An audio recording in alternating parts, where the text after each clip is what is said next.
നമസ്കാരം പ്രിയ ശ്രോതാക്കളെ, പ്രേക്ഷകരെ. ഞാൻ ബോണിയാണ്. മക്കളുടെ മനസ്സറിയാം എന്ന പരിപാടിയിലേക്ക് ഏവരെയും സ്വാഗതം ചെയ്യുന്നു. എന്നോടൊപ്പം പ്രമുഖ സൈക്കോളജിസ്റ്റ് ഖാൻ കരിക്കോട് സാറുണ്ട്. സാറിനെ ഈ പരിപാടിയിലേക്ക് സ്വാഗതം ചെയ്യുന്നു. നമസ്കാരം സാർ. നമസ്കാരം. അപ്പോൾ ഇന്ന് നമുക്ക് അറിയേണ്ട ഒരു കാര്യം എന്ന് പറഞ്ഞാൽ, കുട്ടികളിലെ ആ പ്രതിഭ അല്ലെങ്കിൽ നമ്മുടെ മക്കളുടെ ആ പ്രതിഭ കണ്ടെത്താൻ നമ്മൾ എന്ത് ചെയ്യണം, എന്താണ് മാർഗം? അതെ, കുട്ടികളിലെ പ്രതിഭ എല്ലാവരും യുണീക്കാണ്, ഓരോ കുട്ടിയും യുണീക്കാണ്. പ്രതിഭ എന്ന് പറഞ്ഞാൽ വെറുതെ വായിച്ചു കിട്ടുന്ന ഒന്നല്ല. ആ വായനയിലെല്ലാം കഴിഞ്ഞു കഴിയുമ്പോൾ അവനിൽ ഒരു കഴിവ് ഉയരും. അത് ഉയർത്തുകയാണ് ഈ പ്രതിഭ എന്ന് പറയുന്നതിന്റെ ആദ്യഘട്ടം. അവിടെ എന്താണെന്ന് പറഞ്ഞാലോ, അപ്പോൾ കുട്ടിയിൽ പ്രതിഭ ഉണർത്തണമെന്ന് രക്ഷകർത്താവിന് ആവശ്യമുണ്ടെങ്കിൽ ആ കുട്ടിക്ക് അത് ഉണർത്തണമെന്നുള്ള ആഗ്രഹം ആരിലാദ്യം ഉണ്ടാകണം? അച്ഛനമ്മമാരിലുണ്ടാകണം. ഉണ്ടാകണമെങ്കിൽ കുട്ടിയിലൊരു സ്വാധീനം ഉണ്ടാകണം, ഒരു ആധിപത്യം ഉണ്ടാകണം. എന്ന് വെച്ചാൽ കുട്ടിയെ നമ്മൾക്കൊന്ന് നിയന്ത്രിക്കാൻ അവൻ കഴിയണം. അത് നമ്മൾ പറയാതെ അവൻ നമ്മുടെ തലത്തിലേക്ക് വരണം. അതിനാദ്യം വേണ്ട ഒരു ചിട്ടയാണ്. ഏതിനൊരു ചിട്ടയാണ്. അല്ലെ, ചിട്ടയില്ലാത്ത കുട്ടിയെ ഓടിച്ചെന്ന് അവനിൽ പ്രതിഭ ഉണ്ടാക്കാൻ പറ്റത്തില്ല.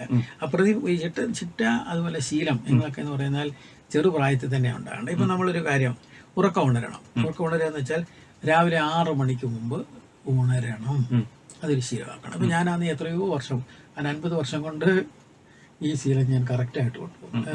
6 മണിക്ക് മുമ്പ് ഉണരണം. അല്ലാതെ കള്ളമടിച്ച് പിന്നെ മറിഞ്ഞും തിരിഞ്ഞും കിടക്കുന്ന ഒരു സ്വഭാവം ഉണ്ടായത്.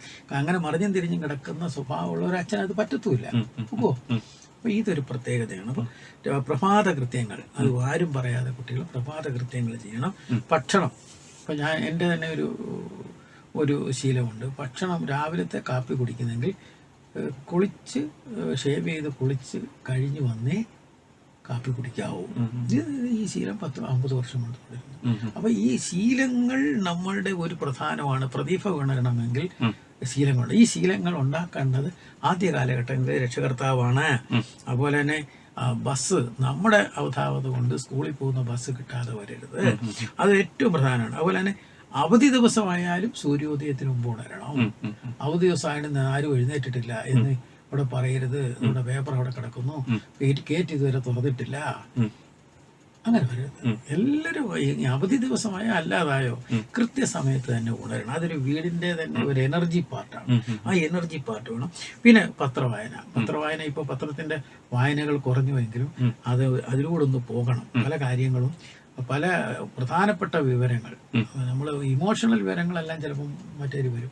പക്ഷെ അത് അറിയിപ്പുകൾ, അതുപോലുള്ള പ്രധാന വിവരങ്ങൾ പത്രങ്ങളിലാണ്. ചില വ്യക്തികളിൽ പത്രങ്ങൾ ഇപ്പോഴും വരുന്നുണ്ട്. അത് വായിക്കാൻ കുട്ടികളെ പ്രോത്സാഹിപ്പിക്കണം. ഇപ്പം ചില പത്രങ്ങളുടെ ഇത് കുറഞ്ഞുണ്ടാവരുത് കേട്ടോ. അത് 8-10 ലക്ഷം പെട്ടെന്ന് അങ്ങ് കുറഞ്ഞു. കാരണം ഈ മൊബൈൽ നമ്മൾ ചാനൽ ചർച്ചകൾ, അതുപോലെ ചാനൽ ഇപ്പം ടി വിയിലല്ല കാണുന്നത്. ടി വിയിൽ പണ്ട് ഇതുണ്ടായിരുന്നല്ലോ, ഓരോരുത്തർക്കും കേബിൾ കണക്ഷൻസിന് മത്സരമല്ലായിരുന്നു. ഇപ്പൊ മത്സരമില്ലല്ലോ. അപ്പോൾ ഇതെല്ലാം ഇതിലേക്ക് മാറി. അങ്ങനെ പല രീതിയിൽ ചേഞ്ചസ് സമൂഹത്തിൽ എപ്പോഴും വന്നുകൊണ്ടിരിക്കും. ഇപ്പോൾ പത്രവായന ഉണ്ടായാലും വേണം. പത്രവായനയ്ക്ക് ശേഷമായിരിക്കണം പ്രാതൽ കഴിക്കുന്നത്. അതുപോലെ തന്നെ വേറൊരു കാര്യമുണ്ട്. ഒരു വീടിനെ എല്ലാവരും ഒന്നിച്ച് ഭക്ഷണം കഴിക്കുക, അതൊരു ശീലം ഉണ്ടാക്കിയെടുക്കേണ്ടതാണ്. അപ്പോൾ ഈ പ്രതിഭ വളരണമെങ്കിൽ പലരും പല സമയത്ത് വായിക്കുന്നവർക്കൊന്നും പ്രതിഭ വളരത്തില്ല. അപ്പോൾ അതിൽ ചൂടുള്ള ചർച്ചകൾ വേണം. ചർച്ചകൾ അത് കാമ്പുള്ള ചർച്ചയായിരിക്കണം. കാമ്പുള്ള ചർച്ചയാണെങ്കിൽ ഒരേ വിഷയത്തെ സംബന്ധിച്ച് അച്ഛനും അമ്മയും ഒക്കെ ചർച്ചയിൽ പങ്കെടുക്കണമായിരിക്കണം. അല്ല, ആദ്യം തുടക്കം ഇടേണ്ടത് ചിലപ്പോൾ അച്ഛനായിരിക്കും, അല്ല അതിന് അച്ഛനും അതിന് സന്നദ്ധരായിരിക്കണം. അപ്പോൾ അത് ചോദ്യങ്ങൾ ചോദിക്കാനും, ആ കുട്ടികൾ എന്തറിവുണ്ടെന്ന് പറയാനും, ആ കുട്ടിയുടെ ചോദ്യം കേൾക്കാനും, അതിന് കൂടുതൽ ചോദ്യങ്ങൾ ഇങ്ങോട്ട് തരത്തക്കോണം അവർക്ക് മറുപടി കൊടുക്കാനും രക്ഷകർത്താൻ അറിയണം. അതിനൊന്നും വലിയ പരീക്ഷ വിദ്യാഭ്യാസമൊന്നും കൂടുതൽ വേണമെന്നില്ല. ആഗ്രഹമുണ്ടോ നമ്മുടെ കുട്ടിയിൽ ആ കഴിവുകൾ പുറത്തു കൊണ്ടുവരാം. മനസ്സിലായോ? അപ്പോൾ എന്തും പറയാം. കൊണ്ട് ഈ വിഷയവുമായി ബന്ധപ്പെട്ടത് എന്തും ചർച്ച ചെയ്യാവുന്നു, അതിന് മറുപടി കിട്ടുമെന്നും കുട്ടിക്ക് തോന്നണം. അപ്പം സ്നേഹബന്ധങ്ങൾ ഇതിൻ്റെ വെളിച്ചത്തിൽ ഊട്ടി ഉറപ്പിക്കണം. അല്ലാതെ എപ്പോഴും കുറ്റം കാണാനായിട്ടല്ല, അടിച്ചതാക്കാനായിട്ടല്ല. അങ്ങനെ അടിച്ചതാക്കാതെ അവരുടെ കഴിവുകളെ പുറത്തെടുക്കാൻ ശ്രമിക്കുമ്പോൾ കുട്ടിയിലെ എന്തുണരും? പ്രതിഭ ഉണരും.